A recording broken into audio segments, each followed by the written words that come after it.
जोस आएछ उभिनु भयो ढोले उभिनु भयो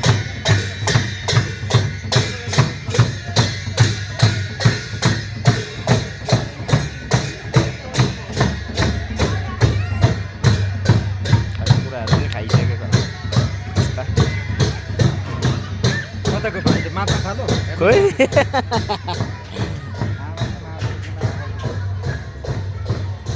सुँगुरको मासुमा खाइसकेन मासु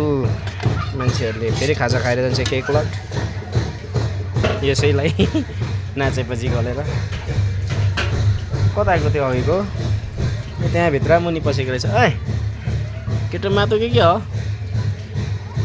एकजना मामाले अघि जाँड खुवाइदिनु भएको ऊ त्यो माउलाई चाहिँ कुनामा लुकेर छ त्यो माउ चाहिँ झाँड खुवाइदिनु भयो अलिकति बच्चालाई खुवाउनु हुँदैन फेरि